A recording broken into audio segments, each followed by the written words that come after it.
நான் அந்த டோர்ல பாக்கும்போது முக ஸ்டாலின் சிரிச்சுக்கிட்டே ஒரு ஸ்டிக்கர் ஒட்டி வச்சிருந்தாங்க. அது ஒரு திமுக வீடு. நான் நம்ம பகுதி நான் சொன்னேன் போலாமான்னு கேட்டேன். போய் நின்னு அம்மா விஜய் சாருக்கு ஓட்டு போடுங்க, இந்த தொகுதியில ஆதரவு வச்சுனா எனக்கு ஓட்டு போடுங்க, விசில் சிம்பிள் ஓட்டு போடுங்கன்னு சொன்னதுதான் மிச்சம். நீங்க தாங்க ஜெயிக்கீங்க, இவங்க ஒளிஞ்சு போடுங்க அப்படின்னு சொல்லிட்டாங்க. அது பார்த்தா இன்னைக்கு சோசியல் மீடியா ஃபுல்லா வைரல் ஆயிட்டு வெளியே ஸ்டாலின் தான் சிரிச்சுக்கிட்டு இருக்காரு. அது என்னன்னே புரியல. ஸ்டிக்கர்ல தான் சிரிச்சிட்டு இருக்காரு. அவ்வளவுதான் முடிஞ்சு போச்சு.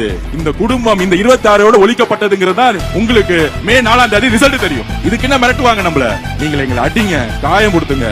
நாங்க ரவுடித்தனம் பண்ண வரல, மக்களுக்கு நல்லது செய்ய வந்திருக்கோம். உங்களோட ரவுடித்தனத்தெல்லாம் தூக்கி எறிய வந்திருக்கோம். எங்களோட சகோதர சகோதரிகளுக்கு ஆனா டச் பண்ணீங்கன்னா அவங்களுக்கு பாதுகாப்பு எந்த முறையில எங்களால போக முடியும் தெரியும். நாங்க ரோட்ல உக்காந்தா, நாங்க மட்டும் ரோட்ல அமைதியான முறையில உக்காந்தா எங்களை அரெஸ்ட் பண்றதுக்கு சிறை சாலையில இடம் இல்ல. நான் ஓபனாவே சொல்றேன், நாங்க ரவுடித்தனம் பண்ண வரல. 50,000 பேர் உட்கார வெளிவாக்கத்துல 1 மணி நேரம் போதும், ஒரு வாட்ஸ்அப் மெசேஜ் போதும். வந்து ஐநாவரம் மார்க்கெட்ல பஸ் ஸ்டாண்ட்ல உட்காருங்க தோழர்களேன்னு சொன்னா ஒட்டுமொத்த ஜென்சி சகோதரர் வந்து உட்கார்ந்துட்டு இருப்பாங்க.